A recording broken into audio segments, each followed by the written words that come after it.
is a five-time Grammy-winning recording artist whose life is a whole world away, you might say, from her humble upbringing in Inglewood, California. Today, Ericka Campbell has sold millions of albums, both as a solo performer and as part of the iconic gospel duo Mary Mary with her sister Tina. And last month, her career took her to one of the pinnacles for any performer, singing to a global audience of millions at the Super Bowl. Big moment there, but while the audience was blown away by Mary Mary's rendition of Lift Every Voice and Sing, it was actually interesting, Ericka's recent weight loss journey that got a lot of attention. The day after her Instagram feed was filled with fire emojis, heart emojis, people asking how, and one fan simply writing, Lord have mercy.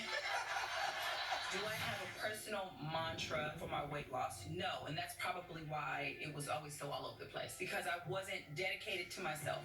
Am I great at any weight? Absolutely. But if you're trying to get somewhere, you've got to do something. And I had spent way too much time at the weight that I didn't like, which actually was 184. And I had never been that heavy in my life. If I can be honest, I just been chunky for a minute. I just been chunky for a while. I can't fully blame the pandemic. I was eating before the pandemic. I knew not only was the Super Bowl coming, but I knew I had new music, so I made a commitment to changing my diet, to working out even when I didn't feel like it. I'm gonna run, I'm gonna walk, I'm gonna do the squats and the lunges and all the things that go with working out that we don't necessarily enjoy, but they give us the benefits that we want. And so even in the process, I'll be like, yes, Ericka, keep going, you got this. Yes, and she's got this, and if that's not enough, Ericka has a new album out September 23rd, and is out with an empowering new single called Positive. Please welcome the fabulous Ericka Campbell!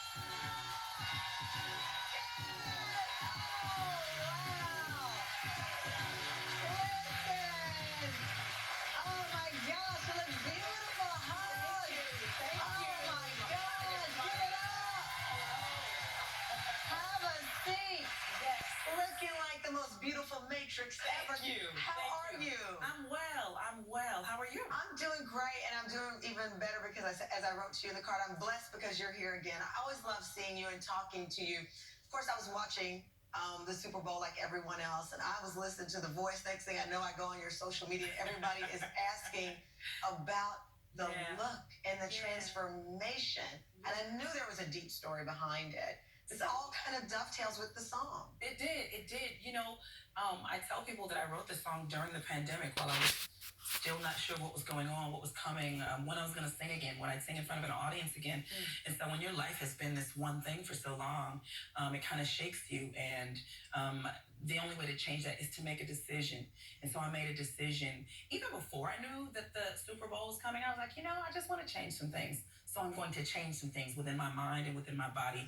And what you guys saw at the Super Bowl was the result, and the response was great. Did you know we were all going to react that way? Because there was a collective like, oh, she looked good. Hey, let me tell the truth, Tamron, I felt cute. Listen, I wasn't that surprised. Yes, I love it. You tweeted out, I don't want to lose weight because I'm in the public eye, but because I want to live for me and my family and to honor the life God has given me. Absolutely. You only get one. You can't go to the lung store and pick up another set because you didn't treat this one good, right? Yeah. And a lot of times, the problem is what we put in our body. And so we have to build up our discipline because it's hard when you like certain things, but there's a lot of reasons. There's emotional eating, there's depression and mental issues that cause you to make wrong choices. And so you really have to spend some time in prayer, meditation, and really decide to do better, and then do the research to learn what to eat, because it's hard to break those habits, right? Yeah. You've got to clean out your cabinet. How'd you do it? Well, first I started fasting because I needed to get my mind right, and that's what I do when I'm going to get right. I literally water fast for 24 hours. Well, I actually water fast for 3 days. Wow. Is that for religious reasons too? Because people often say fast and pray. Yes, both. So spiritually, it's great, but physically for your body is supposed to detox and get all the junk out. And we just keep piling more stuff on. We eat so much in American culture. So I made a decision, and even when I was cooking for my family, I was like, you guys, we're gonna have salad tonight. Or if I make tacos, I'll put spinach in it.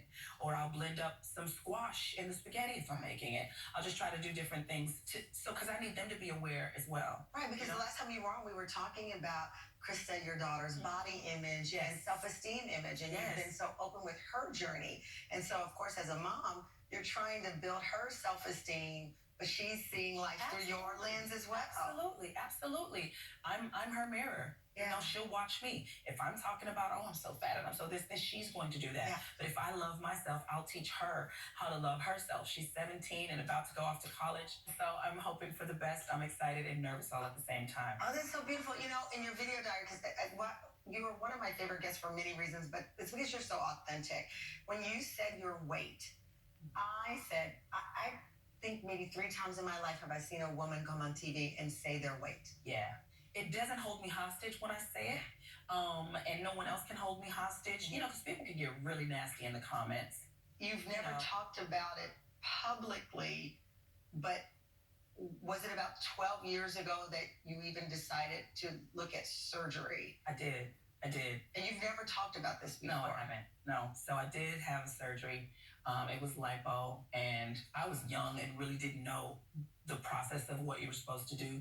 So I didn't get the lymphatic massages that you're supposed to get. So my body was not pretty. And my body was beautiful before I just gained weight because I had just had my oldest daughter, who's now 17. So I had the surgery.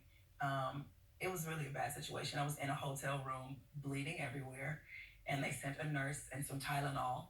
And then I had another baby, so I gained the weight again. So it's like, what was it all for?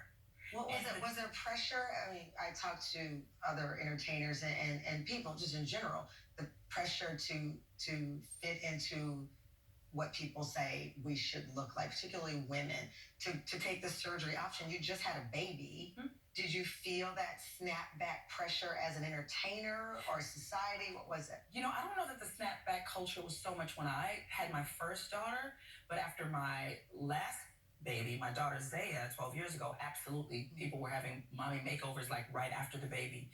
And I just didn't, at that time, I didn't feel the pressure because I had already gone through this experience it gave me results. But the process, I should have just worked out. I mean, was it terrifying to be in that hotel room? There you are. Mm-hmm. Were you thinking, why did I do this? Absolutely. That was the first thought. Like, dang, Ericka, you did it before. You got the weight off before. You had great trainers. You changed your diet. You did it before. Why did you choose this? It seemed like the easier choice. It seemed like the right thing to do. And almost right after, I was like, dang. Yeah. But I mean, you know, I recovered fine. There's still some scars that I don't really care for. But I love me, so it's fine. I'm cute with or without scars. Yes. And look at where you are now and the influence that you're having on this whole positive. You know, I love, again, this single is positive. Yes. Your energy is positive. And I think more than ever before, as you know, people need this. Absolutely. People need someone who's saying, listen, there is light there. And your story has always been one of light. I mean, here you are growing up with a 9 in the house. 13 in the house, because there was some cousins too. Oh, boy. 2-bedroom. And 13 in the house. Oh, you're on the bunk bed singing. Oh, yeah. Saying, I'm about to be a star. This show is about your journey and where it takes you. That little girl on the bunk bed with 13 people in the house. Mm-hmm. How would she describe the journey now? Triumphant. Yeah. My mom and dad, my siblings, my sister, we just decided that this is not what it's going to be. I remember we were young and I was like, dang, we're poor. And Tina said, we're not poor, we just don't have some things. Yeah. And so there's always another side to what you look at. And that's really the power of positive. Yes, I may be sick, but I'm not staying sick forever. Yeah. Right? Maybe you lost your job, but you didn't lose your resume. You still got skill. Maybe you lost a relationship. Love didn't die with that relationship. It can happen again. You got to hope. You got to believe. You know, COVID tried to take this word from us. The word positive. You heard positive, it was like, oh my God. But I don't think heaven said that this word is no longer in use. Yeah. You know, so let's take back this word. Be positive. Think it. Yeah. I love it. As I said, every time I see this woman, we'll be at an event. It's like moth flame because you are the real deal and your heart is so beautiful. Thank you. Inside and out. Ericka, thank you. Ericka's going to stick around, and later in the show, Ericka is going to perform her new single, Positive. Oh my goodness. Coming up, as a child,